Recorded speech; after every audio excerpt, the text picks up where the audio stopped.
We never know where life will lead us or what may hinder us along the way. But while every day can feel like one big question mark, it doesn't have to.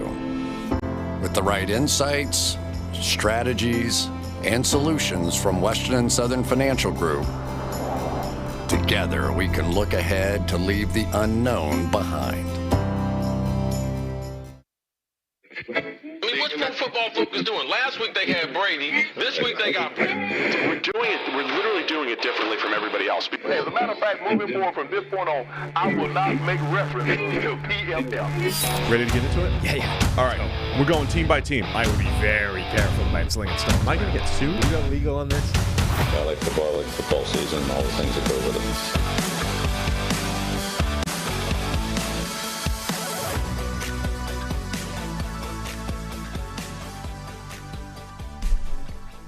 Welcome into the PFF NFL podcast. Steve Palazzolo, Sam Monson. No Brad Spielberger today. It's just you and I. Sam? Back together again. Yeah. Just solo. Except not solo. Duo. Just a duo. Yeah. Just us. Running duo, not inside zone. Nobody gets that joke, but I made it anyway. All right, we're here. We're live. And free agency's dying down a little bit. So it's time to review. Yeah, the feeding frenzy is done, sort of. Yes. And now we're going to start reviewing. And then next week, will be eyes locked on the draft. Back to the draft. Let's do it. So we're gonna spend the next two shows reviewing every team because people love when we do that. We talk about every team. We're gonna give our favorite and least favorite signings across the AFC today and NFC moves. tomorrow. Let's, moves. Moves generally. Not everything's a signing. Right. And Just some teams really haven't made signings. So maybe it's addition by subtraction. let's not restrict ourselves to just that. For some teams, we might have to get creative and say it's the move you didn't make. That was our favorite. Friends you made along the way. Yes. So let's get into it. You ready? Mm-hmm. You have hard out because you've got Kay Adams' show coming up. Yeah. Is that right? Uh-huh. We got, hard. We got an hour and a half. It's good. We got time. We'll get through the East. Yeah. Perfect. All right, let's start in the AFC East because that's what we do. We always work east to west. Buffalo Bills. What are our favorite moves we've seen from the Bills? Yesterday, we raved about one of them. I'm assuming the wide receiver Deontay Hardy signing is one of your favorites, at least. Yeah, that's probably the favorite move they've made, right? I mean, the alternatives are not great. Well, Jordan Poyer getting re-signed at safety. That would be the only real alternative, I guess. They kind of restructured Matt Milano rather than a true re-signing, right? So, yeah, they've been relatively quiet. It's how much you like a punter, because that's kind of the alternative move. Yeah, look, Deontay Hardy was a kind of controversial one. There's a lot of Bills fans that hate that move because they look at his numbers and they're like, the guy had 2 catches last year. He's got hardly any production over his entire NFL career, therefore it's a bad move. You know, we're looking for that superstar number 2 to go opposite Stephon Diggs and really propel this offense in a different direction. Whereas I think the Bills are looking at that as this is a talented playmaker who has shown he can make incredible plays in a variety of different ways, as a deep threat, as a gadget guy with the ball in his hands, like all these different ways of winning. And we just want a guy like that in the offense. And it doesn't mean he has to be the number 2. We just put him in the offense. He makes us better. And then we figure out how the whole jigsaw piece or jigsaw puzzle fits together at the end of it all. Yeah, there were people complaining about this. And look, I look at it, 2 years, $9.5 million. Like, that's not a ton. It's really not. No. But it is probably more than people thought he would get. And sure. The other sort of real concern is, you know, he did miss basically all of last year with like a turf toe injury, which is not the kind of thing that's the sort of injury that you worry about a little bit for a dude that's built off quick twitch speed and, you know, instant movement and that kind of thing. So that's fair. I mean, I get it. He's a little banged up, but I see him as a wide receiver 4, deep threat, outside, vertical threat. I want all of that. Oh, by the way, if we're doing this, you know, the moves you didn't make or that kind of thing, I think you can make a good argument that the best move they made was letting Tremaine Edmonds walk rather than give him the kind of money that, say, Chicago gave him. Like, Buffalo could potentially have done that. It would have been a juggle, but they could have tried to keep him around, given him that kind of money. And I think they've correctly identified that would not be worth it, given where they're going to have to spend money elsewhere in the roster. Yeah, so they still have replacements to be, they have to figure out a replacement. They have Matt Milano there making a ton of money. He's over $14 million per year. With Josh Allen, when you have all these teams that have the Josh Allen deal, the Patrick Mahomes deal, the question I always have is who do you want to be making your $15 to $25 million a year? Which guys, which positions, which guys do you want? It would be really tough, I think, for the Bills to justify 2 linebackers at that type of price tag during the Josh Allen big contract years. So I'm fine with that. I'm good with that as well. Now the question is, okay, they do need replacements there. Mm-hmm. They do need help at linebacker. I think there could still be more work to be done at receiver to go with Hardy. That doesn't mean that they're done. So there's more work to do. Anything you don't like about the Bills? To me, the most questionable one to me is Connor McGovern, 3 years, $23 million. It's not egregious. It's not horrible. He's pretty good. He's a good pass protector. He's been up and down in the run game. They needed to make a move there. It is that creep back toward average type of move, which overall I like, but maybe it's a little rich for McGovern. It does fit the kind of mold of the sort of moves they've made on the offensive line generally, which is... I'm only saying this because we have to pick some. We said move we like and move we don't like. Yeah. So, I don't know what else there is. There isn't. Not like. There's not a ton to choose from. 3 years, $7.5 million for a punter. All right, whatever. I don't know. There isn't an awful lot there to quibble with, to be honest. They haven't done enough of significance to really hate anything. All right, good job, Bills. We're happy with you. Let's go to the Miami Dolphins. Staying in the AFC East, what do we like and not like about the Miami Dolphins, what they've done so far? I think it has to be the Jalen Ramsey deal, right? Yeah, I love Jalen Ramsey.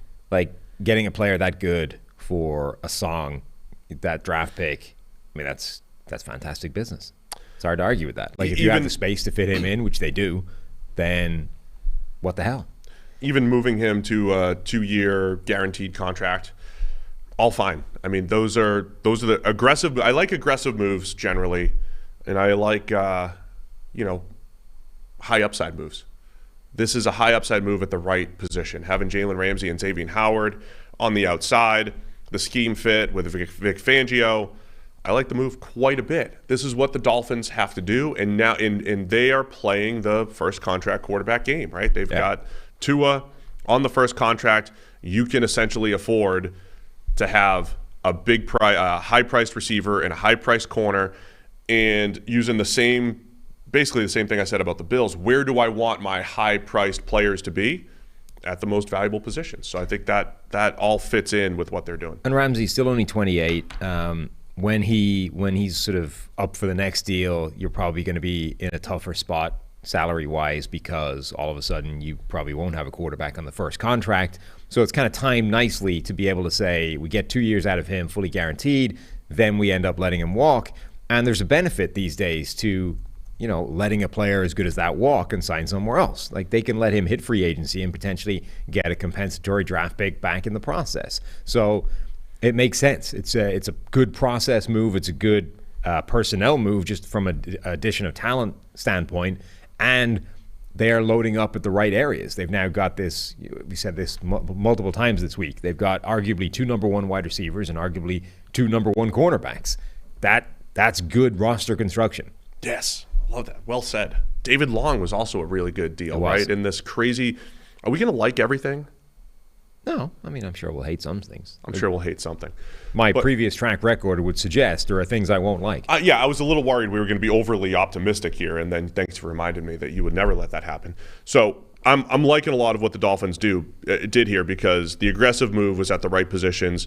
The more subtle moves were David Long at linebacker, who is a guy that graded at 76 last year, one of the most valuable linebackers by PFF WAR last year, 2 years, $11 million. When we're talking about Tremaine Edmonds and some of the linebackers busting the market pretty well, David Long on the cheap, and then just getting the running backs back, Raheem Mostert and Jeff Wilson again on the cheap, rather than going crazy for some of the bigger name running backs. Yeah, that's the thing. Like, Miami is doing the running back thing the way we've been arguing you should do it, which is don't give a giant free agent contract to any kind of running back. Don't give big money to the second deal. You can get guys like Mostert or Jeff Wilson Jr. for 2 years and under $10 million apiece. 8.2 for Wilson, 5.6 for Mostert. both those guys are under contract for 2 years for the kind of price of one marquee free agent running back. Is there anything the Dolphins haven't done or anything that they have done that you don't like? Because to me, it's only like, all right, did they need to address guard or right tackle a little bit more? Do they need to? I probably suggested Kelvin Beachum for them to come in and play right tackle, but of course he goes back to Arizona. Yeah, did they address a couple offensive line positions, or did they address tight end where Mike Gesicki's still out there? They do still need to work on the offensive line. They obviously need a tight end at some point. And it's a good draft for that, so maybe that's their approach there. Yeah, like maybe you would have liked to see them add an offensive lineman, but it's the kind of position where, look, there's still guys out there that can come in there and be capable starters of this team. They're not done yet necessarily. I also like, by the way, the addition of Mike White. I like everything. Look at you liking everything that the Dolphins and Bills have done so far. I mean, a team that expects to have Tua back and 100% healthy, but has to, at the very minimum, be thinking of him as a potentially fragile quarterback at this stage, has added a guy who has shown for 2 years in a row now that if you have to play him and give him starts, he can look like a capable starter at times. So yeah, it's a bit rich, 2 years, $16 million, but that's, I think, a sensible contingency plan. Yeah, everything's good. Everything's good with Miami. I guess the only questions are, how do they handle those other holes on the roster? Would love to see them upgrade at tight end. Would love to see more competition on the offensive line. And then just overall depth on the defensive side. Lose Deshaun Elliott at safety. Brandon Jones is coming back. I mean, I think they're really good in the secondary. So yeah, I guess the only thing I don't like is maybe all that they traded for Bradley Chubb when they did. That can't count. That doesn't count. I'm trying to be negative here, Sam. Let me have something negative. I think it's okay to say some teams did a good job so far. I'm just trying to be true to the title. Okay. All right. What's the movie you didn't like? For who? Miami. I just told you I couldn't find one. I was making stuff up. Yeah. I was just making stuff up. The thing I don't like is maybe they have more work to do. That's it. That's all I got. I'll tell you what I do like. It's Western and Southern Financial Group. Thank you for bringing you the PFF NFL podcast. While you focus on your roster moves, Western and Southern helps advance your money moves. Buying your first home, planning to start a family, wondering how to make your money grow? Western and Southern's playbook of life insurance, investment, and retirement solutions helps you rest assured on game day. Team up to understand needs and address goals with a game plan built just for you. Get started at westernsouthern.com/PFF. Basically, the two places you should be, PFF.com for the free agent tracker, and then westernsouthern.com/PFF. Everything you need in just two places. That's it. Let's move on to the New York Jets. What do we like about the Jets? Aaron Rodgers. Do you like Aaron Rodgers? I like that it appears to be on its way towards being done. I like that Aaron Rodgers emerged from the darkness and may have chosen us as the team. Well, so Jets. Yeah, the fact that they did whatever full court press they did on Rodgers, flew out to see him, talked to him, and appear to have convinced him successfully that he wants to play for the Jets. Now, the next part is convincing the Packers to trade him to you and getting that deal actually over the line, because if you don't manage to get that done, you are screwed. But yes, theoretically, the Jets have convinced Aaron Rodgers to be their quarterback of 2023 at least, and that's as good as they could have done this offseason. They've attacked the most important position, and they got the best possible player that would have been available at that position. That can't be anything other than a win. I agree. That's it. I mean, look, the alternatives were Derek Carr, Jimmy Garoppolo. I am for high upside plays, as I've said. This is as high of an upside play as you can make. I was also for, from a football standpoint, I'd say Russell Wilson deal, Deshaun Watson deal, right? I mean, those are recent ones that didn't go well, right? You get the theoretical top 8 quarterback in the building that's supposed to get you over the hump. It certainly didn't work for Denver last year, and it looked bad on the surface for the Browns just from a football standpoint. We'll see what happens with Deshaun Watson. But I think I would, off-field aside, I think I would make both moves again if I was Denver or Cleveland, given that situation. So that's what the Jets are doing here.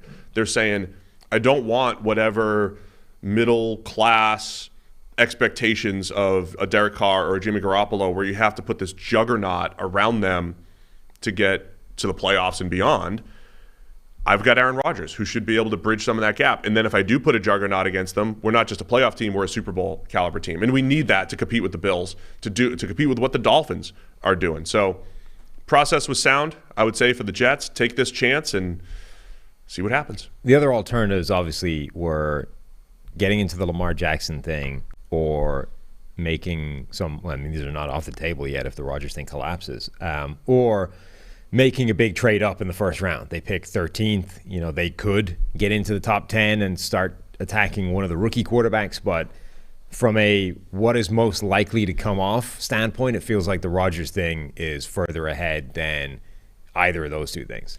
So there might be more work to do as far as the receivers go. Allen Lazard money, it's fine. He replaces Corey Davis, and it makes sense if, you know, look, I trust Aaron Rodgers throwing to Allen Lazard more than I trust him throwing to Corey Davis. That one's okay. Yeah, that one's okay. Honestly, it's okay if it helps you land Aaron Rodgers. Absolutely. And in addition, it's okay if Rodgers is there. If neither of those two things come off, that's a bad move. Yeah, I don't think Zach Wilson's going to be, you know, using Allen Lazard the same way Aaron Rodgers does. Right. So I like that. That's fine. I liked the trade for Chuck Clark for a late-round draft pick from the Ravens, a safety that's got some versatility. The Jets have done some fine work in their secondary over the last couple of years. I think all is pretty good, assuming they land Aaron Rodgers. Yes. What about on the I found one on the don't like list. Oh, yeah? You're going to pull out the same thing. What do you got? Quincy Wilson at linebacker. 3 years, $18 million. It's not egregious or anything. Yeah. But this is almost like, did the Jets have to sign Allen Lazard to appease Aaron Rodgers? Yeah. Did they have to give Quincy Wilson some money because his brother quit? What did I say? Wilson.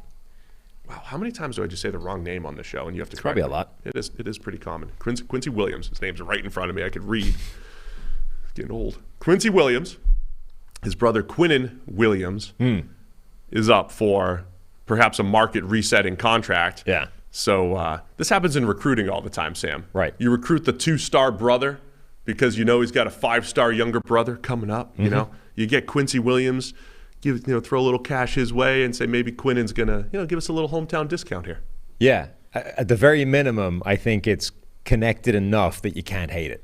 You know, it's like the Lazard thing. If Lazard was there as a stepping stone to Aaron Rodgers, it's fine. If Quincy Williams was a deal as a stepping stone to getting a monster contract locked up for Quinnen, it's fine. If it wasn't, then sure, it's a move I don't love.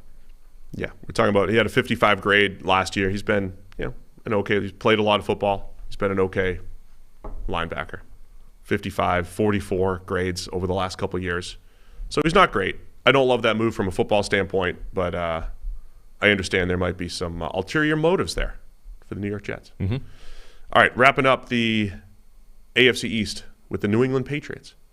What do you like about what the Patriots have done?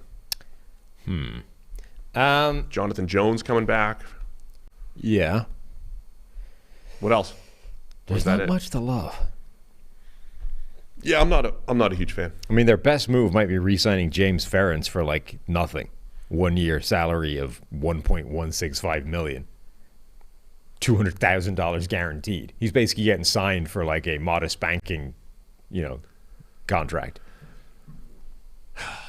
It's tough to separate the things in isolation. If you showed me they brought back cornerback Jonathan Jones, who's just a good player in their system and all that stuff for 2 years, $20 million, fine. It's a good move. Even if you told me they brought in Juju Smith-Schuster, they signed him for 3 years, $33. In isolation, it's fine. He replaces Jacoby Myers. It's the totality of the world we're in the AFC East, right? If the Patriots were in the NFC South, it's almost like your take would be different. If they were in the NFC South, you'd be like, well, they have back Mac Jones. It's a good, solid quarterback. They got a good supporting cast. You got Bill Belichick and a good defense. Patriots could win the NFC South. But they're in the AFC East. Yeah, I mean... And they look like the worst team in the AFC East. Yeah. And all they're doing is like what they usually do. Their biggest and probably quote-unquote best move was bringing in Juju Smith-Schuster, who might not be an upgrade over Jacoby Myers. Like, Juju put up 900 yards and 3 touchdowns with the greatest quarterback the game has ever seen throwing him the ball last year. Whoa. Myers put up 800 yards and double the touchdowns as the lead option in a bad offense with Mac Jones throwing him the ball. Is it an upgrade? If it is, it's a marginal one. First off, Tom Brady's the greatest quarterback the game has ever seen. And that's why New England's in this mess. They set this ridiculous standard for excellence during the Tom Brady era, and they built a team with off seasons like this. I mean, the vibe in New England this year isn't much different than, say, 2010 or 2013, which is, Bill, what are you doing? Bill, why aren't you making the big move? Bill, why aren't you? Larry Fitzgerald might be at Logan Airport. That might be Larry Fitzgerald. Get Larry Fitzgerald in here. I don't care if he's 40. I mean, that was like the vibe in New England forever. And maybe it was a little overblown because you could just build your middle class of the roster, and you could maybe skimp at receiver here and there because, Tom Brady's gonna elevate everything.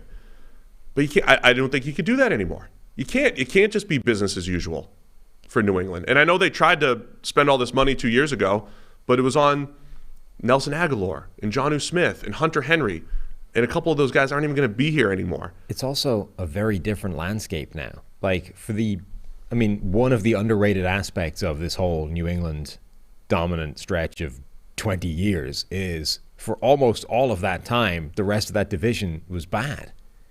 Like Buffalo for years stank. The Jets for most of the time stank, except for a brief Rex Ryan period where they challenged but they challenged with Mark Sanchez at quarterback, so it was never really going to be the same thing. Miami were the team that was sort of in the middle and, would be a thorn in New England's side every now and again, but weren't really overall threats. Like all of a sudden you're looking at this division. Buffalo is one of the prohibitive favorites in the AFC, easily the best team in the division from just a starting standpoint. Miami is loading up to challenge Buffalo. They might be the best coached team in the NFL when you look at what they have in terms of offense and defensive minds working together.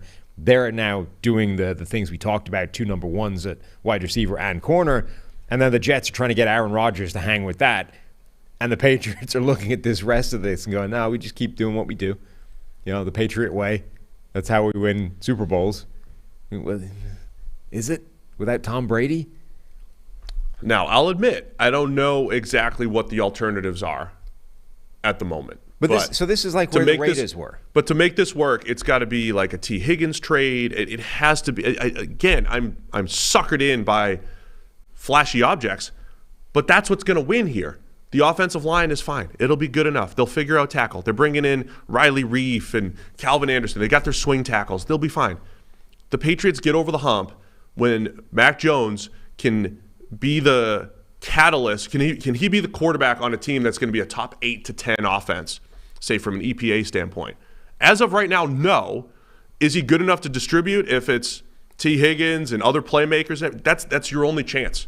And you can't just rely on the defense, which I think under Belichick, it's like, they'll beat up on the Zach Wilsons of the world and the stats will look good. But once they run into Josh Allen and now Aaron Rodgers twice a year, once they run into these teams, it doesn't matter how good your defense is. You have to win through the pass game. In New England right now, even with Bill O'Brien coming in, looks like a bottom 10 type of passing offense. We're in a world now where your only option is to try and hang with these teams that are insane. Like, you have to start swinging for the fences because you're not going to beat them doing anything else. This is where the Raiders were a year ago, where the entire division was engaged in this crazy arms race, and the Raiders have Derek Carr at quarterback. You're like, well, how are you supposed to compete with that? Well, you at least try. You go swing for Devontae Adams. You bring in a Chandler Jones. Like, you just start adding pieces that you think can have the kind of impact to try and bridge that gap.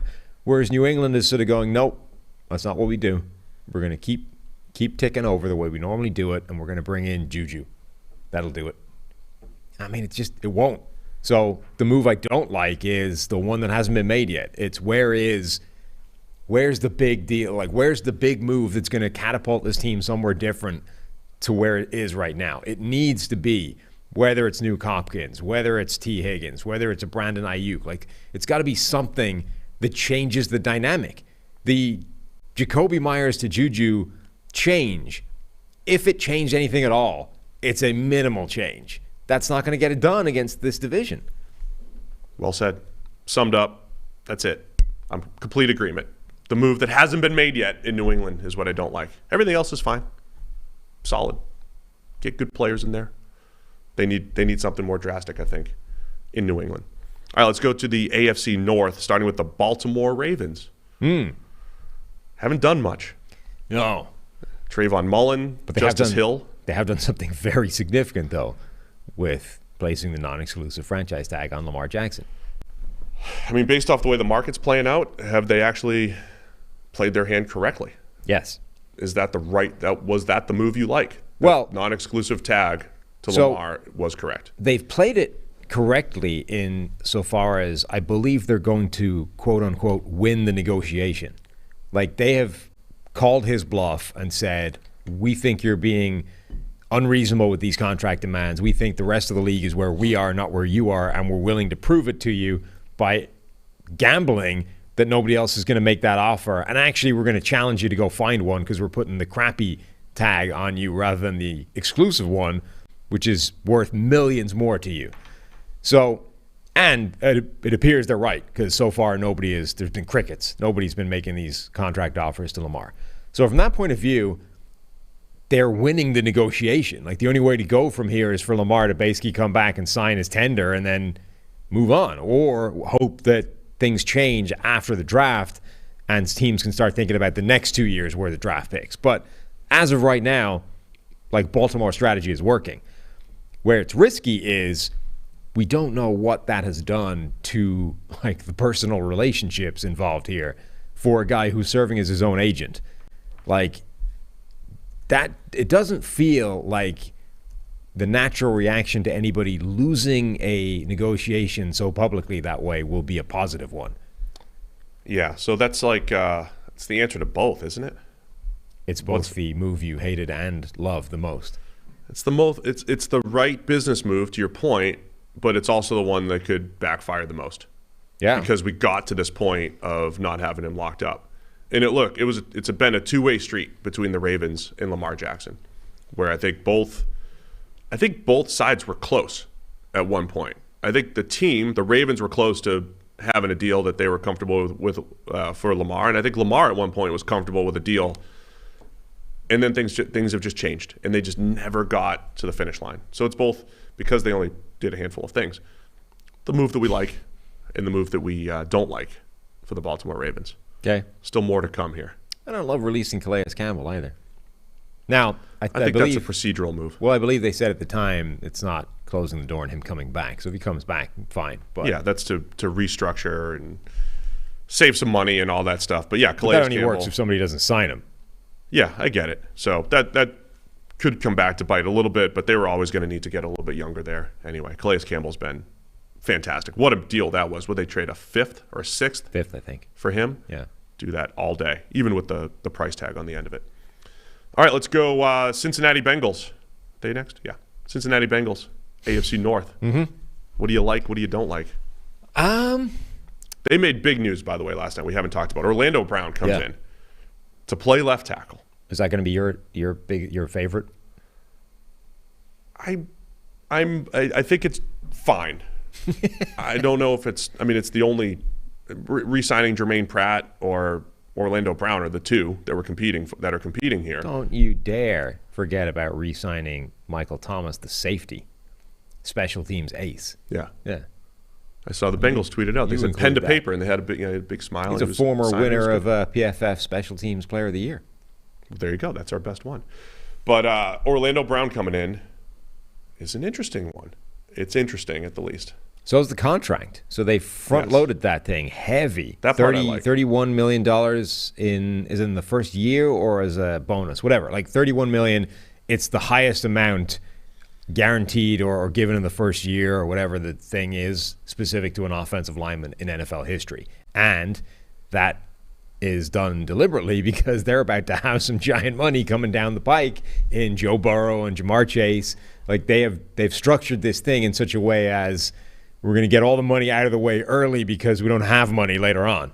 That part I think is great. Yes. Anticipating Joe Burrow, Jamar Chase, being those guys. I don't know if this signifies the end of T. Higgins. in Cincinnati in the long term. I think the Orlando Brown trade signing has to pair with figuring out T. Higgins. So Higgins is going to head into year 4 of his contract, 4 out of 4, right? He's not a first rounder. Do you just let him play it out? Do you actually listen to trade offers and think, this is what the Chiefs kind of did? I mean, this is a Chiefs-ish blueprint, specifically also getting Orlando Brown, but basically saying we have choices where we can put our big investment. And the Chiefs chose offensive line to the detriment of their receiving core, letting Tyreek Hill go, but they traded high, right? They sold high on Tyreek Hill and basically got 4 or 5 players in exchange. Do the Bengals take that forward-thinking approach? Because at some point, they have to make that decision. Do we want nearly half of our cap locked up in basically skill position players, Burrow, Chase, and Higgins? Well, and I don't know that they do. But do you just let Higgins play one more year, and this is your go for a year for the Super Bowl? Because Chase plus Higgins is, that's what we're preaching for every other team to do this, right? To go get 2 and 3 and 4 playmakers. The Bengals already have it, and now they're choosing: do we remain in this spot? Do we or do we lock that, or do we let it play out, or do we lock it up for the long term?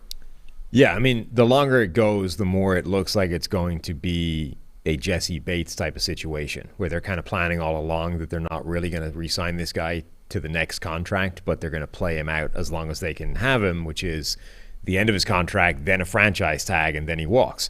Having said that, I believe it's true when they say they have no intention of trading T. Higgins, but I think that's a different thing to saying we will not trade T. Higgins. And every team in the NFL that needs a wide receiver, particularly one that needs a number 1 wide receiver, should be phoning them up and finding out what the offer is that they will turn down. We have no intention of trading him. Okay, so a 2nd-round pick, forget it. Well, does a 1st-round pick change the answer to that question? Because, he's not as good, I don't think, as A.J. Brown. But you said all last year there's not a better 1st-round pick spent last season than the one spent to acquire A.J. Brown. That can be true this year as well. There might not be a better 1st-round pick spent than the one used to acquire T. Higgins if a 1st-round pick will pry him away from Cincinnati. So every team that's still in that market, and New England should be one of them, should be making that phone call and finding out just how wedded they are to that idea of keeping him around. But the other area, the area where they really do appear to be running the Kansas City playbook, is the determined fashion that they have attacked that offensive line since the moment they were sure of Joe Burrow. Oh no, we got him hurt. We have to overhaul this thing. They bring in 3 guys in the first couple of days of free agency a year ago. They're not done. They go after aggressively a guy as good as Orlando Brown to pick the one position that was sort of they thought was okay. And then Jonah Williams has a bad year, albeit battling through injuries. Now they probably flip him to right tackle and either make him compete with Lyle Collins or simply the Collins thing was, 1 year and done. That itself is an interesting, decision. We've talked about all the offensive tackles that have been moving sides. Jawan Taylor is apparently going to be on the left side for the Chiefs. Orlando Brown obviously moved to the left and is going to be staying on the left. Jonah Williams, I think the last time he played on the right side was 2016, 1 year at Alabama earlier in his career. He was the right tackle when Cam Robinson was the left tackle, right? And then flipped to the left side as soon as Robinson went to the NFL. That's the last time he played right tackle. So that's not a gimme.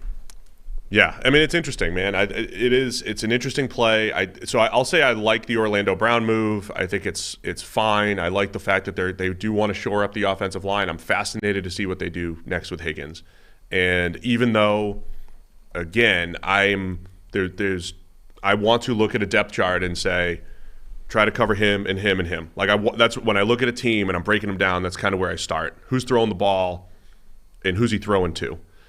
I'm also open to the idea, though, if one of those guys like Higgins is your 2 and he's valued as a 1 elsewhere, and you might be able to get multiple players for him, I'm open to that idea, right? Because you at least have Chase, and then you still have to draft well, right? For the Bengals to compete with the Chiefs, for the Chiefs to just be the top dog every year, for the Bills to compete, for all these teams that have their top 3 quarterback line locked up, they still have to draft well and create this world around them. So that still has to happen.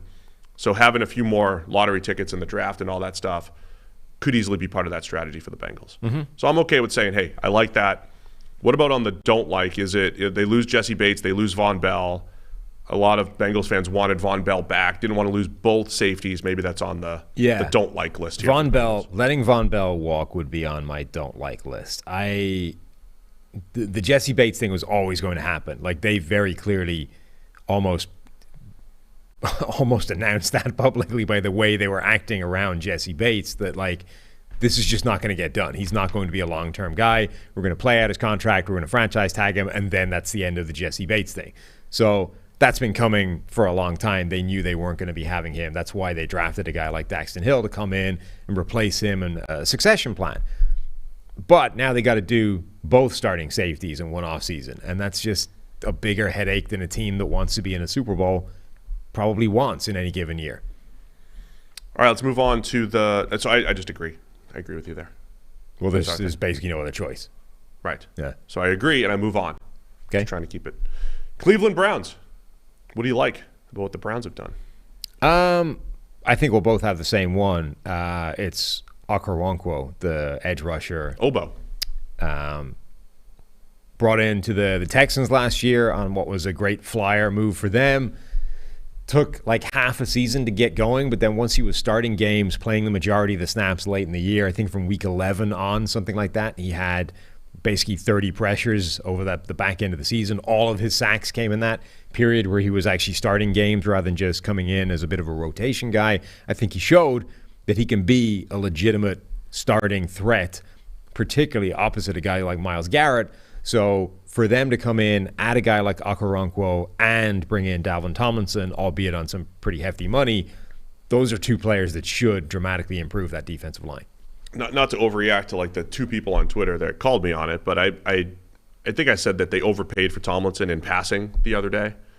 I haven't seen the specific contract breakdown, so I don't want to overreact completely. And it's a lot of money for Dalvin Tomlinson, but I get it, right? I mean, Tomlinson was a guy, so I would put this on the.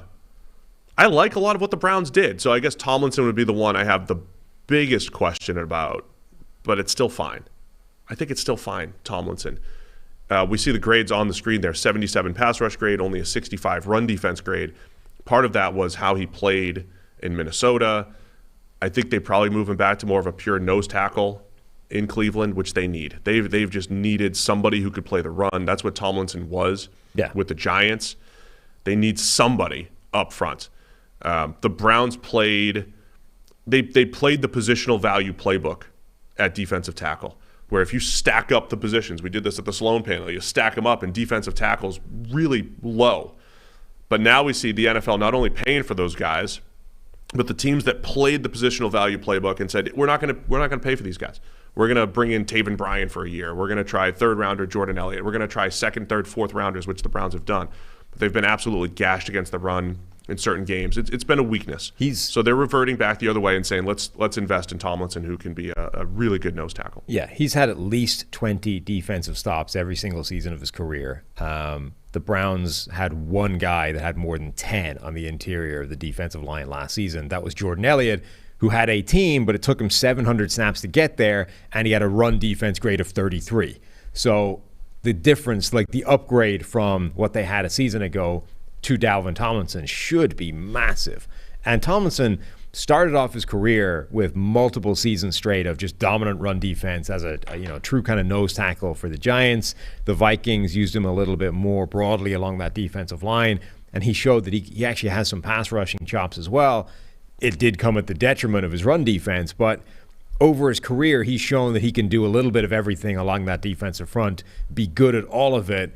And again, just from what the Browns had last season, essentially Taven Bryan and Jordan Elliott as their two starters, it's a huge upgrade. So bringing back Ethan Pocic. I mean, I never say his name the right way. Pocic? Yeah. Bringing him back at center, solid. I love the Okoronkwo signing. I get the Tomlinson signing. And they brought in Juan Thornhill last night to play safety. They're all just those are all free agent type of moves. Tomlinson's the only one that's really big money. Okoronkwo at 3 years, $22 million is very reasonable. A guy that keeps proving it on 1-year deals and earned I like that price tag for a productive edge. I like that price tag. Yeah. When that's you have guys getting that almost per year on the interior of the defensive line who might not be as good as Okoronkwo. So I think the Browns playing it well so far. Yeah, I mean, they're generally speaking, these are moves to, other than Tomlinson. Tomlinson is the one that changes things a little bit, but the rest of them are all kind of just to keep things ticking over. Like Pocic obviously is re-signing to play the position he played last year. Thornhill comes in as a like-for-like replacement for John Johnson, hopefully an upgrade for them given how badly the Johnson thing worked out. And then Okoronkwo comes in to replace Jadeveon Clowney, who also didn't really work out for them. So theoretically, they are hoping that attacking the same positions and getting better players will have better results for them, which, makes sense.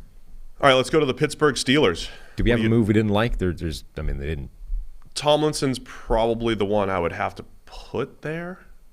But again, do we have to be true to the show and be negative about something if we don't want to be? Did they let anybody walk that would be not ideal? I mean, Kareem Hunt is not there anymore, but that kind of makes some sense. John Johnson. I mean, that just didn't work out, so that's fine, I think. I mean, that's the negative, is that John Johnson just didn't work out. The negative is the signing 2 years ago that looked pretty good on the surface didn't work out. I think that's stretching it more than simply saying they didn't have bad moves. I would say the only other question mark is flashy playmakers.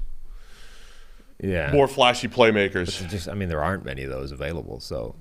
I mean, if we're going to go on a 10-minute diatribe about how the Patriots are failing their fan base and all that stuff, can't we do the same thing for the Browns? They have Amari Cooper, Donovan Peoples-Jones, David Bell, Anthony Schwartz. Like they need Amari Cooper needs his CeeDee Lamb to be. They already have Amari Cooper. Like the Patriots don't have anybody. Like Juju Smith-Schuster is not on the level of Amari Cooper, so they're starting from a much lower standpoint than the Browns are. And by the way, theoretically, Deshaun Watson should be significantly better than Mac Jones. So it's a different dynamic. Like I don't think the Browns can or should realistically be in the market for a T. Higgins, a Nuke Hopkins, a Brandon Ayuk, whatever that number one guy is available theoretically through trade that might not be available. We're just speculating. I don't think they should be in that marketplace. The Patriots absolutely should. Fair. So more work to do, though. I still want more flashy, shiny things in Cleveland. How's that? Okay. Pittsburgh Steelers. What do you like about our friends in Pittsburgh? It's their best move there. There's a lot of I bring in Patrick Peterson. Well, they've been unusually active in free agency for Pittsburgh. Yeah. They generally don't do a lot. Nate Herbig at guard. I think they've done a nice job stitching together the offensive line the last couple of years. I still don't think that they're great, but they've crept back toward average there, I'd say. I was impressed that it didn't drop off last year with the change in quarterback from Roethlisberger, who was just getting the ball out of his hands as fast as humanly possible, regardless of impact to the offense, and going to Trubisky and then Pickett, each of whom holds the ball a lot longer. Obviously they bring some movement to the table that Roethlisberger wasn't, but still, I expected that offensive line to decline reasonably significantly just based off the change of environment, and it didn't. It kind of stayed at the same sort of level, which, as you say, wasn't great, but was still, pretty decent. And it's better as a pass blocking unit than it is as a run blocking unit, which is probably important in today's NFL. So, yeah, just sort of to keep tinkering with that, I think, is a good plan. I don't think they needed to do anything crazy like, they didn't need to be the team that signed Orlando Brown to replace Dan Moore at left tackle. If they can find an upgrade to Dan Moore, sure, but not necessarily to the point of going and trying to make a big splash with somebody like that. So I'm okay with that. I'm curious to see what Cole Holcomb does in this defense. They have struggled to find linebackers that actually make the kind of impact that they've become accustomed to for years in the last few seasons. And they've sort of swung at a bunch of different types of linebacker. Now, Holcomb is the next guy to take a shot at it. I like the guys that they took shots at, though, right? Sure. Devin Bush. Devin Bush. Jeez, man. Doing it again. I knew it was not Dion. I mean, I know who it is. Devin Bush didn't work out as a first-round pick. They took a flyer on Miles Jack. He hasn't worked out, I don't think, from a grading standpoint for us. Maybe a Cole Holcomb, don't have the terms in front of me here yet, but Cole Holcomb's been a good, solid linebacker when he's been healthy for the Commanders. So I think that's fine. That's all solid. Bring back DeMonte Casey in the secondary. Solid is going to be the name of the game for Pittsburgh. I almost might have the same reaction as New England, though. Is solid enough in the AFC? Right. You know, is business as usual for the Steelers? Is that sufficient for a team? There's a bit of an upside play with Patrick Peterson coming off of a pretty good year with Minnesota.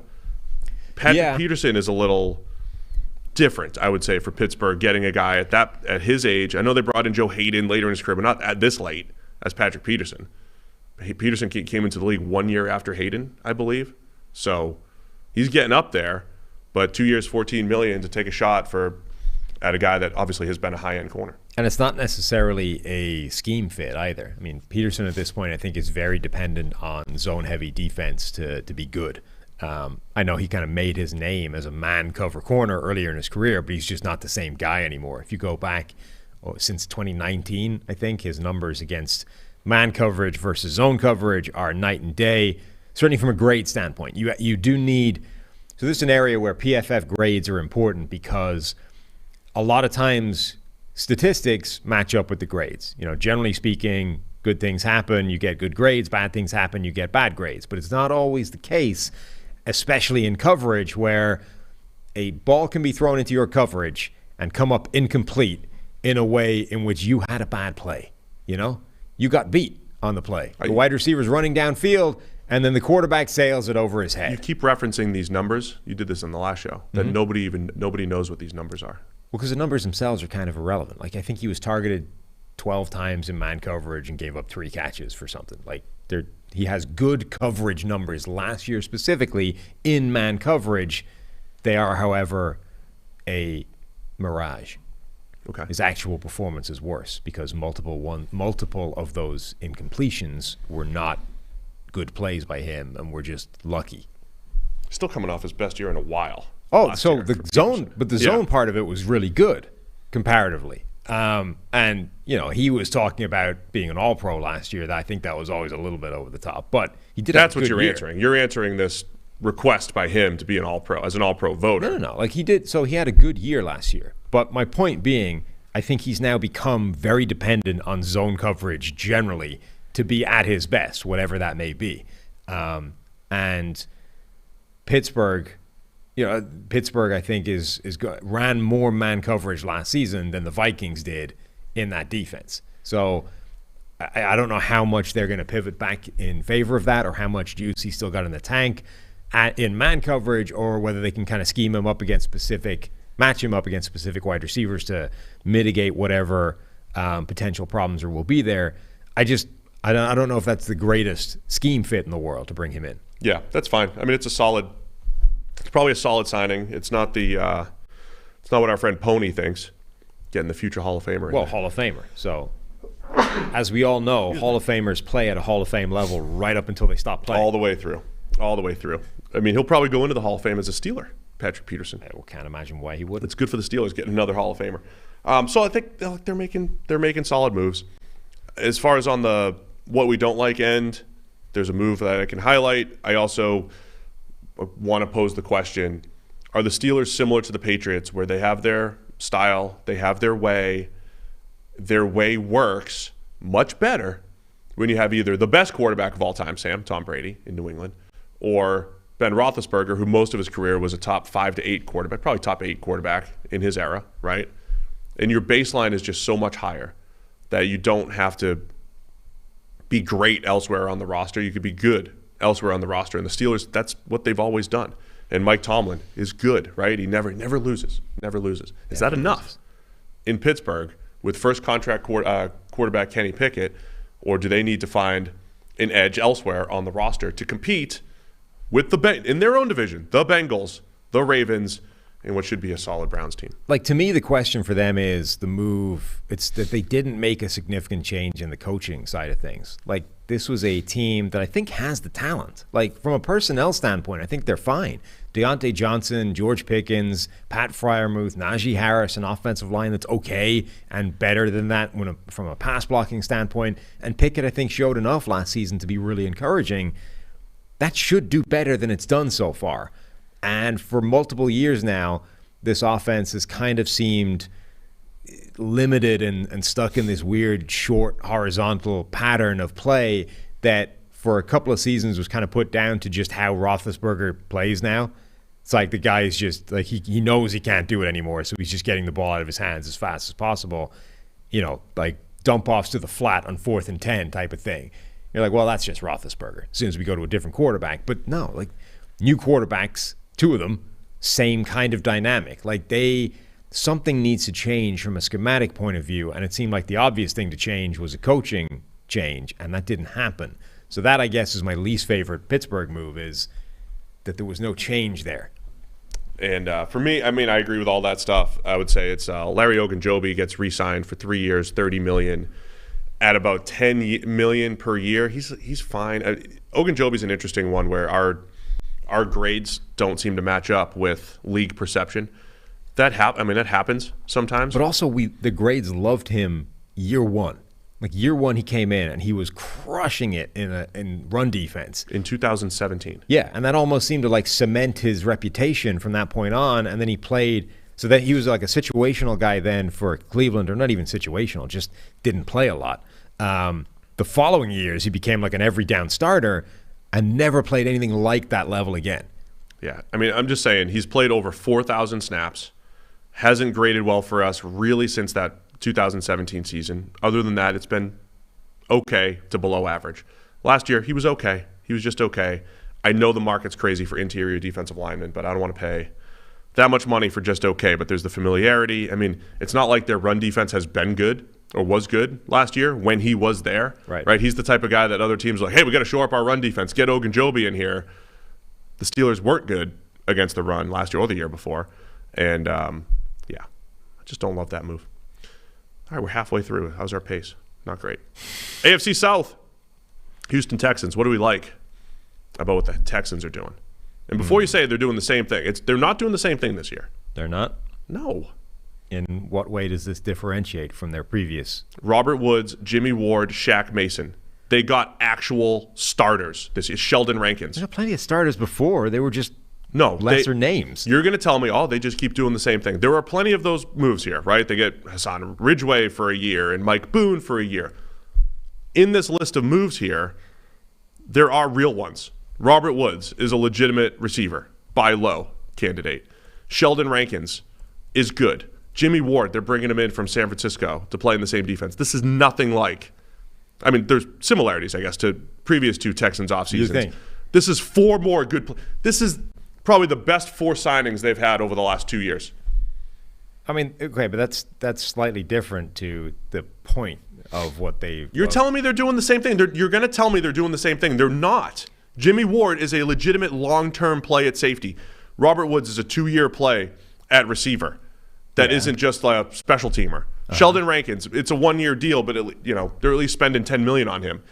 Just so people know, in previous years, all they seemed to do was get special teamers and backups on 1-year deals, and that was it. No. That's not what they're doing. That's not true. I've just specifically dialed up last year's free agent tracker to compare it, and there are multiple 2-year deals for players that could or should have been starters for this team. Christian Kirksey at linebacker, 2 years, $10 million.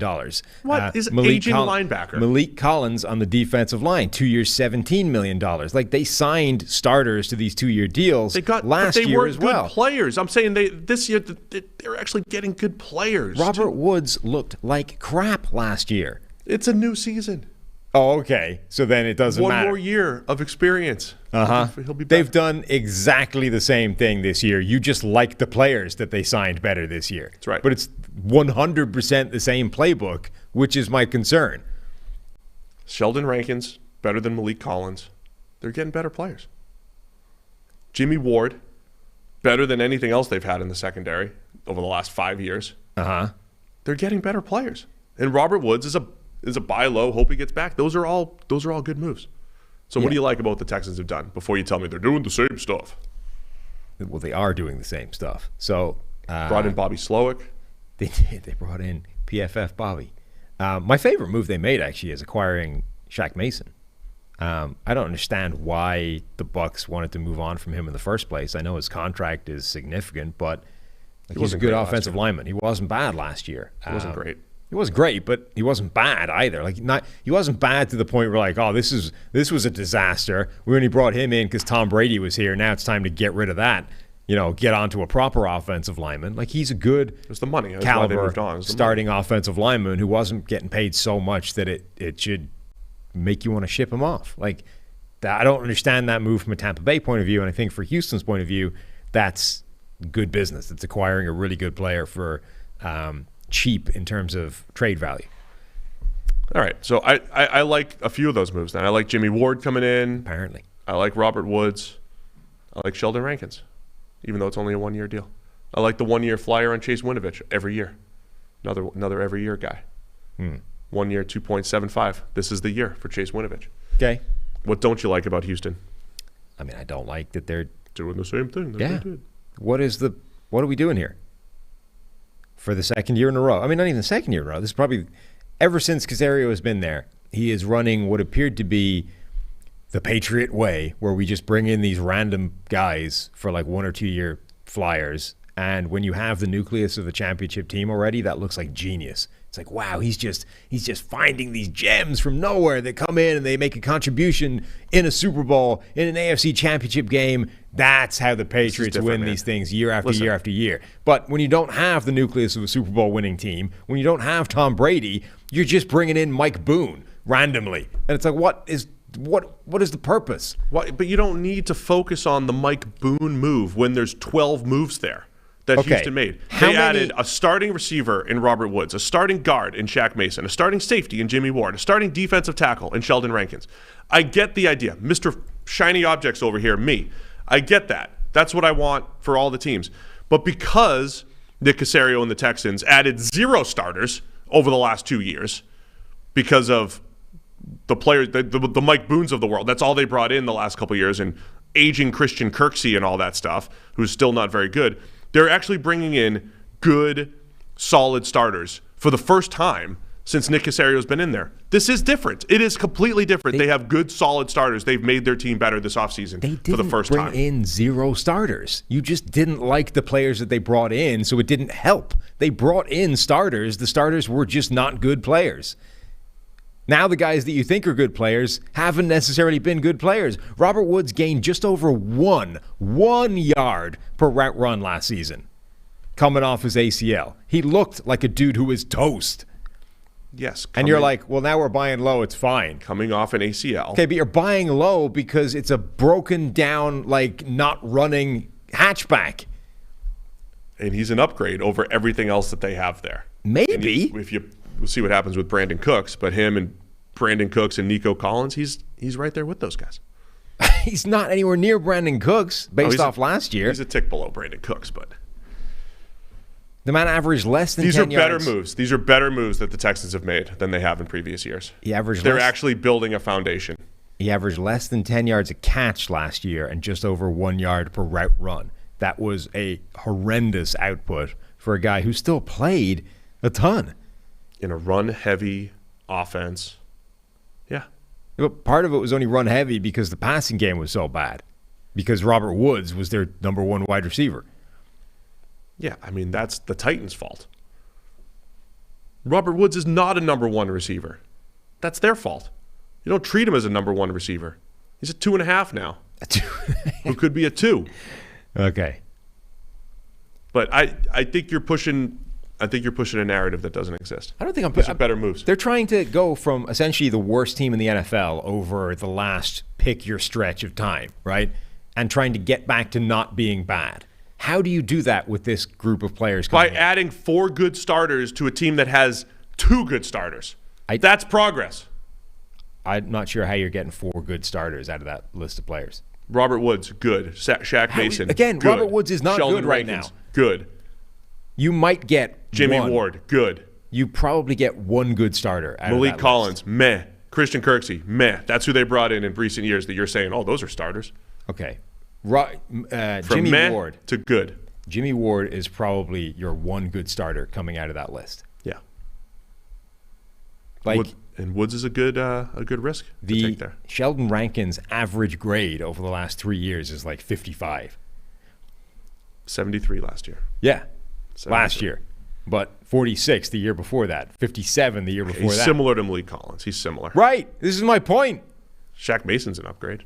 Yes, that is an upgrade, which is why it was the move I liked the most. And Robert Woods is better than whatever else they have there. All right. Good discussion on the Houston Texans.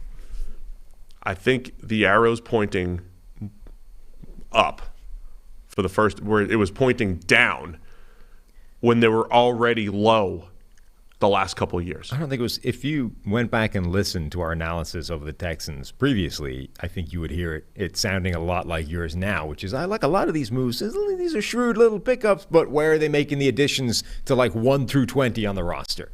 Same thing. They're going to do that in I the kind of draft. like some of these moves, but where have they changed the actual core of this team going forward? I guess I'm still thinking that they're in rebuild mode, right? You've got a new coach. You know you're not getting a new quarterback. I'm okay with patience here for the Texans. I'm not okay. I'm saying I have a different tune with the Steelers and with the Patriots because they have their quarterback. They have them on their first contract, and they're in divisions where it's crazy difficult to compete. So I'm expecting more from You're them. like the guy who's got, a project car in the garage for like the last 15 years, and as long as you keep fixing one bolt a week, you're like, it's still moving in the right direction. That 67 Camaro is going to be shiny and new in about 2034, and then you'll be sorry. When I'm driving my special classic, you're going to look like an idiot right then. That's me. Yeah. Man, we're running out of time. In the Indianapolis Colts, we had 7 teams to discuss here. We got this. Easy. What do you like about the Colts? They haven't done a lot.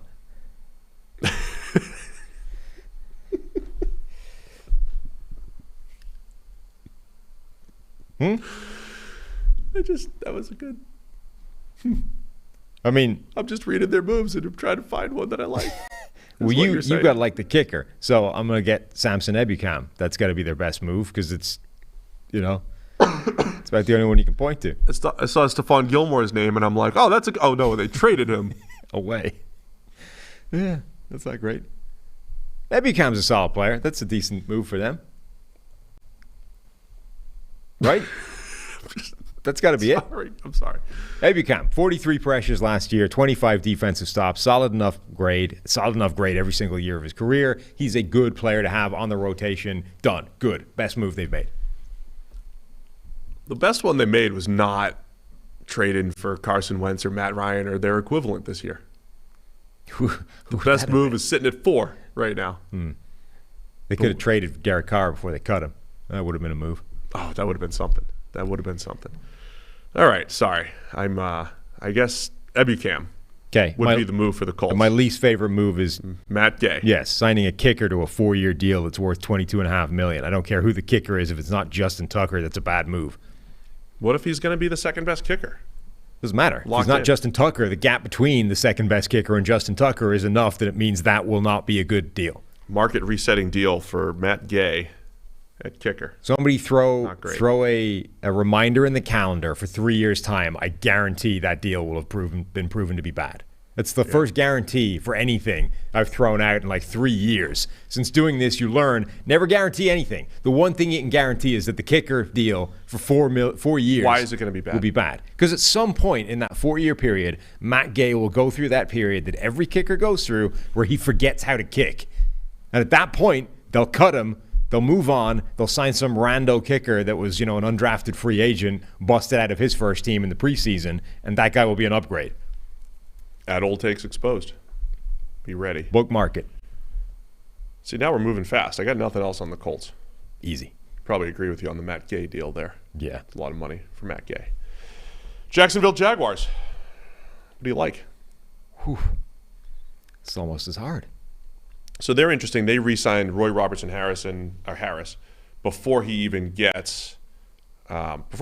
to be re-signed. But they go 3 years, $30 million for the big interior defensive lineman. again, I pretty much hate all these D-tackle $10 million a year moves, but it doesn't seem egregious now. Except Sheldon Rankins, apparently. It's only 1 year. 1 year for Rankins is fine. So I hate most of them. I think Draymond Jones and a lot of those guys made a lot of money. Maybe this looks like a decent deal given the market, though. Good read on the market by the Jags. These are just starting defensive tackles who are pretty good. I like making a lot of money. Evan Engram back on the franchise tag. Yeah. 1 year, $11 million essentially for a guy that broke out last season within that offense that is clearly, he's always been a dynamic player. That part was never in question. Like he's an exceptional athlete, a really good, has really good speed for the tight end position. That being paired with Trevor Lawrence as he kicks into whatever this ceiling of his game is going to be, I think is a pretty important move for them. I agree with that. Ingram was one of our highest graded receiving tight ends down the stretch, and I think he found a little connection with Trevor Lawrence at one point. I think that matters. Yeah. And you do it on the 1 year. And look, the franchise tag is solid to just kind of buy you some time, right? Because when we're sitting here in the offseason trying to figure out how they're going to fill this need, how they're going to fill that need, just buying yourself some time at tight end where you don't have to force a draft pick or whatever it might be, or you could draft somebody with the idea to, ease them in and take over next year. It just adds some flexibility. So I agree, that's a good, solid move. Anything you don't like? It really isn't. About the Jags. They released Shaquille Griffin in the secondary. Yeah, I think that's the right move given the play he'd had, given the money he was on. I think that makes sense. It's not a lot I don't like. Is there anything that they should have done? Last year was their big spending spree in Jacksonville. You didn't seem to like it then either. Do you like what they did last year now? Oh, by the way, the other move, it's not really anything they did, but they're getting Calvin Ridley back. His suspension, lifted. So theoretically, a number one wide receiver for them coming in the door. He's a 1.5. Whatever. They're getting a significant receiver back. Calvin Ridley, Zay Jones, Christian Kirk. You know why they haven't had to go crazy in free agency, though, is they filled many needs last year in free agency. Even if they overpaid a touch for the Brandon Scherfs and Christian Kirks and Foye Oluokuns of the world, they filled a lot of needs last year, so they haven't had to go crazy in free agency. Only other thing with the Jags, I think just more depth on defense, a little bit more on the defensive line, maybe some Josh Allen insurance. I think they're going to try to lock him up long term, the edge defender, Josh Allen. But a little bit more work to do, I think, on the defense, and then more shiny objects for Trevor Lawrence. And that's it. So you don't not like anything from Jacksonville. Struggling to find anything that I hate. Perfect. All right, Tennessee Titans. What do you like? What do I like? Arden Key was a very good signing for them. Arden Key has developed into really quite a good situational pass rusher after, I don't want to call him a bust because he was third round pick. I think it's probably quite difficult to bust from being a third round pick. Just expectations are pretty low. But it's true to say that as a guy that came into the league like 6'5", 240, something like that, the classic really long but narrow, thin, lightweight edge rusher. Those guys have a pretty bad track record of translating, and he just had no juice early in his career from a pass rushing standpoint. Didn't have a pass rushing grade above 64 in his first 3 seasons, but he tacked on weight consistently over that time. I have no idea what his playing weight is now, but he looks noticeably bigger, thicker than he did earlier in his career. And the last 2 seasons, his pass rushing grade has been above 73. He's become like a pretty impact playmaker given the snaps that he plays. Jacksonville, I would have, there you go. There's my move I didn't like for Jacksonville. They let Arden Key walk out the door, and then from Tennessee's point of view, they get a guy who's a really good pass rusher, and they make Jacksonville worse by doing it. It's interesting as I'm thinking about this. Letting the 49ers are losing all of their rotational defensive linemen and Charles Omenihu's of the world and everything. They keep signing these big deals, and in part because they're losing their personnel. It's like when you start losing personnel, you also lose players, but maybe you get all these comp picks back and all that stuff. That's why the Niners are loaded up on comp picks. Anyway, I think overall what I like about the Titans is that they're half blowing it up. That we talked about that in the fixing the Titans. They just might just be in a transition, not only from a front office standpoint, but just from a roster standpoint, having to move on, releasing Bud Dupree and releasing Taylor Lewan and just kind of restarting. I think in a lot of positions was the right move. Now the question is, okay, who are they replacing these guys with? Andre Dillard is probably the one I don't love. Taking a shot on the former first-round left tackle, 3 years, $29 million. Has not played a ton of football, at a high level. It's a huge projection for a guy who should probably be on a prove-it deal. Prove that you're a first-round talent instead of locking you up for 3 years. I don't love that. No, I don't like that move. We said during the shows the last couple of days, somebody in Tennessee must have loved Andre Dillard as a draft prospect. You know, the first round pick, the 22nd overall selection, prototypical size, a guy that was expected to be an elite pass blocking tackle coming out of Washington State, because you just can't get there. You can't get to that figure, the dollar figure, based off his NFL tape. There's just no evidence to say that. Like, there's also a lot of sort of data points, whether they're tangential or not, that say this guy must have been very bad in order to not have that starting job. When you take a tackle in the first round of the draft to be the succession to Jason Peters at left tackle, and you end up giving that job instead to a 7th round rugby player who ends up being a very good player. But the point being, what you have invested in the first guy versus what you have invested in the second guy, and which way you are going to be slanted to ensuring the outcome of whatever battle ensues there, meant the disparity in play must have been huge between the dude that had barely picked up the game and the guy that was supposed to be the succession plan. For him to not end up with that job, I think, is pretty amazing.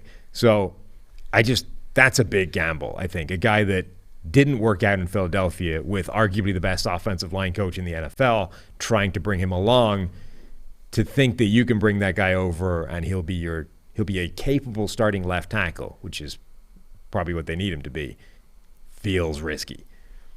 Yeah, man, I'm on board with you. I didn't love the Dillard deal, and it doesn't feel great in Tennessee because it's like a half rebuild and it's half Rand Carthon getting some of his new guys in there. So still more work to do in Tennessee. And it's not a ton of money for Dillard, but it's more than it feels like it should be.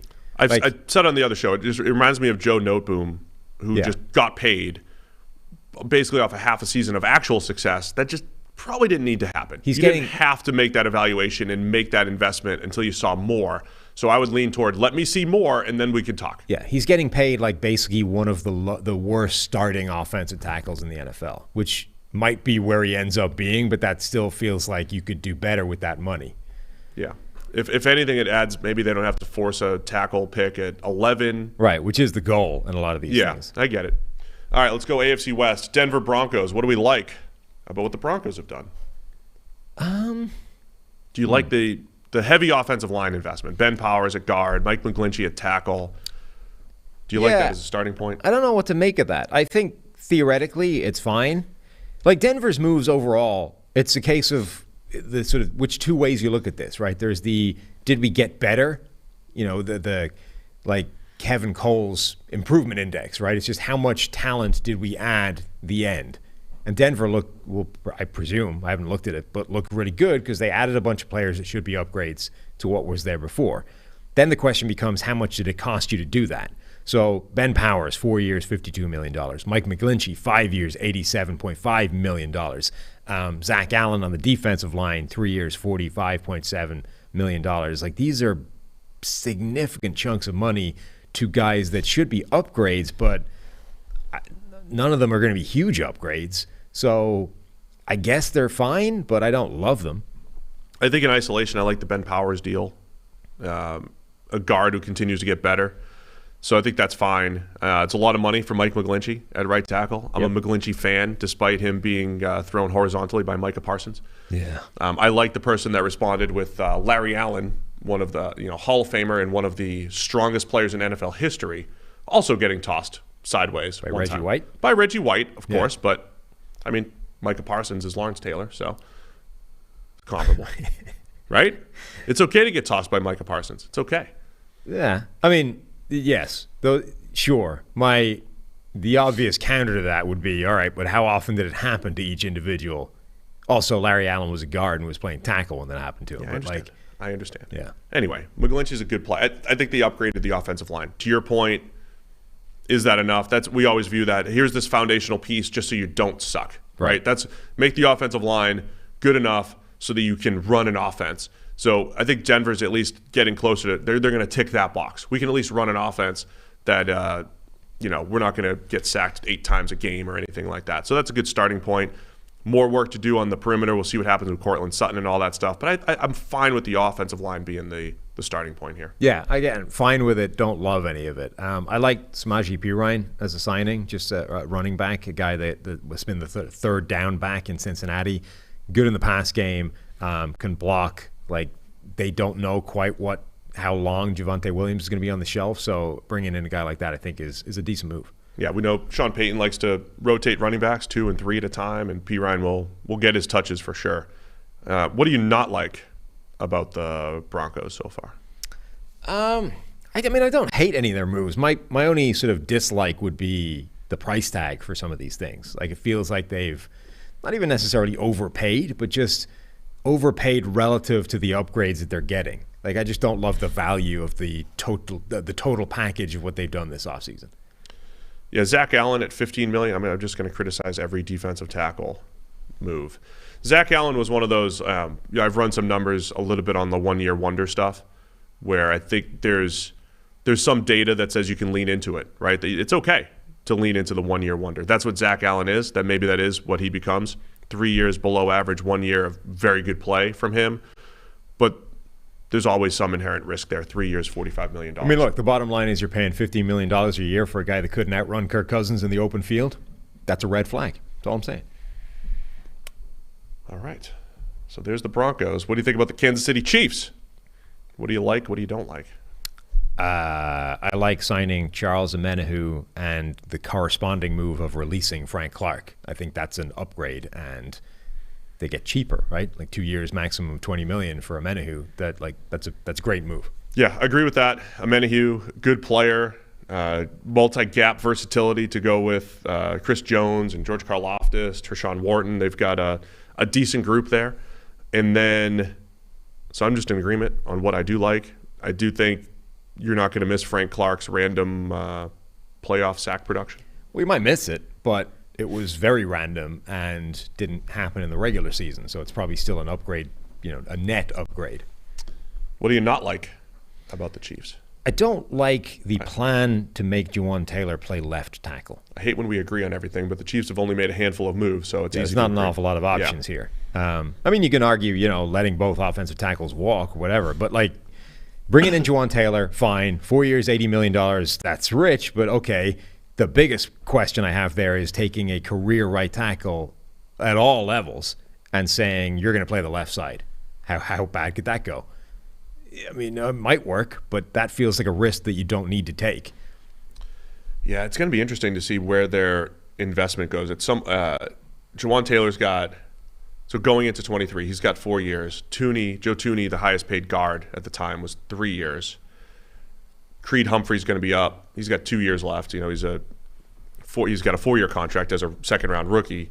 Going to have to pay Creed Humphrey probably top center money really, really soon. It's going to be interesting, as always, where the Chiefs spend their money during the Mahomes years. And it looks like they're continuing along the offensive line. They had a cheap year of Orlando Brown, a franchise tag year of Orlando Brown, and it's interesting to me that they're moving on and flipping Taylor to the left side. I do think is the riskiest one. It could work out. There's risk there. I don't know that Juwan Taylor's a better player than Orlando Brown. They've had Orlando Brown in the building. Maybe he's not a fit, whatever it is. But I don't think Juwan Taylor's a better player than Orlando Brown, and certainly not by flipping him to the left side. There's more risk that you're incurring there. And now we have the contract details. We know it's more expensive than it would have cost to keep Orlando Brown. We were speculating that Orlando Brown would have signed the contract they gave to Juwan Taylor in a heartbeat. Now we know that's true based off the contract that he has signed. They decided to spend more money to do this. Yeah. Fair enough with Kansas City. 2 more teams to discuss. Las Vegas Raiders. What do you like about what the Raiders have done so far? Sam? What do I like about Jacoby Myers is coming in, Jimmy Garoppolo coming in, franchise tag Josh Jacobs. I'm not saying you're going to choose any of those. For me, it's probably just tagging Jacobs. for the year. Yeah, I was going to go with that. I'll go with Myers. I like 3 years, $33 million for Jacoby Myers. He's a good player that I think has been unfairly denigrated because he's been the sort of symbol of everything that's wrong in New England's passing game. You know, Jacoby Myers is your number one receiver, therefore your receiving core and your offense stinks. Why are you not finding that number one? But Myers is a good receiver. Like, he kind of came out of nowhere to be that guy who became their number one receiver because he was the only guy that could get open on a consistent basis. So I say Jacoby Myers coming in to be a much lower part of a group is a really good thing for them. Yeah, and look, none of us love the Jimmy Garoppolo deal. I would say it sounds like the Raiders were in on trading up to number one. They were in on Aaron Rodgers. They at least asked about him, right? Mm-hmm. So this is their third option, their fourth option to go, hey, Jimmy G, Josh McDaniels here, drafted you back in 2014. You know, let's get back together. If you're going to have Jimmy Garoppolo, here's what I'd say I'd like. They have Jimmy Garoppolo on the mid-tier quarterback deal. They have the middle-class quarterback deal that we always ask for a middle-class quarterback. I think he's QB 15, right? QB 13 some years, QB 19 some years. He's right in the middle, Jimmy Garoppolo. You have him for a decent price tag. I kind of like that. I like the fact that they're not paying him 30 just because he's a starting quarterback. So that's good, I would say, for the Raiders. Now you got to build the juggernaut around him. And Jacoby Myers isn't juggernaut receiver, but to your point, as a 2, to Devontae Adams as a 1, excellent. Now the thing I don't like is when I spent 5 minutes saying never trade Darren Waller. Now I understand there's some other circumstances for why you had to trade Darren Waller. Mainly, maybe he doesn't get along with Josh McDaniels. That's a McDaniels problem. Right? Yes. I don't have that problem sitting here at the seat. All I'm saying is if you want to compete in the AFC, and particularly the AFC West, you need a juggernaut of playmakers.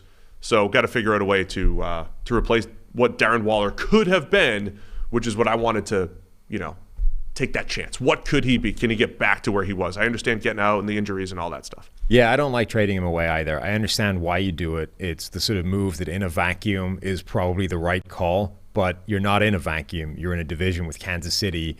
You're behind the 8 ball because your quarterback is Jimmy Garoppolo and their quarterback is Patrick Mahomes, so that your only hope of offsetting that is to try and be better in other areas. And a guy like Waller would help you do that.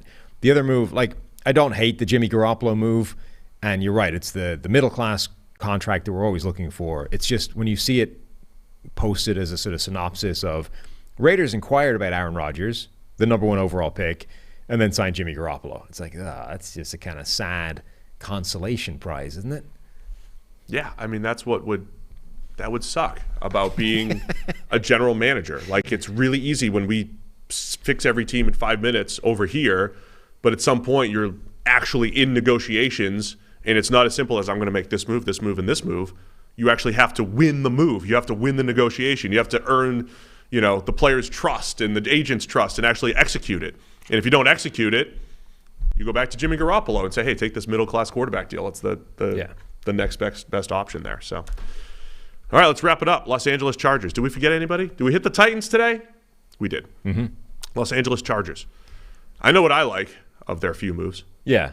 So I'm going to leave you that one, but I agree. It's that one. I like bringing back Trey Pipkins. 3 years, $22 million-ish. They didn't need to do it. I think they can just flip Jamari Sawyer to the right side and say, all right, you earned a shot to start now based off the work you did filling in for Rashawn Slater in year 1 at left tackle. Go play on the right side. Maybe they do that anyway, but Trey Pipkins coming back, I think he played solid enough at that spot last year. Now they're kind of future-proofing that. And one of those guys is going to end up going into left guard where they release Matt Filer. So making sure that offensive line, another team with, we have our quarterback, we think this guy's amazing, let's make sure the line around him is good enough. Yeah, they still, at least they have some depth there on the offensive line.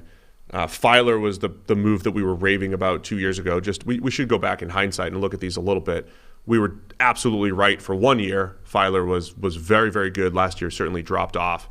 Didn't get as much pure production out of him. But, and he did. So he was a 2-year investment. He was catastrophic for the first half of last year and then turned it around down the second half outside of a bad game or two, one of which came against Chris Jones. So, to be expected. But he wasn't as bad as it looked. Yeah, his overall grade, I think, paints a very bad picture last year, but you can definitely find games where he was exactly the player that he was the year before.